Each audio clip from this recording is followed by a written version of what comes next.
May chika kaming nakalap na ayon sa isang post ay nagalit daw di umano si Carla matapos ibenta daw di umano ni Catherine ang bahay na ibinigay nito sa kanya. Ayon sa chika, hindi daw kumonsulta si Catherine matapos nitong hanapan ng buyer ang nasabing bahay.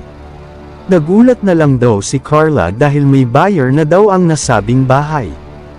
Hinala naman ng iilan na syempre may karapatan naman talagang magalit ang isang tao kung ito ay walang pahintulot sa totoong may-ari ng bahay. Ayon pa sa isang post, hindi pa daw talaga nakapangalan ang nasabing bahay sa pangalan ni Catherine at ito daw ay nasa proseso pa lamang kaya't wala daw diyang anong karapatan pa si Catherine na ibenta ang nasabing bahay na matagal na namang ibinigay noon ng nasabing biteranang actress.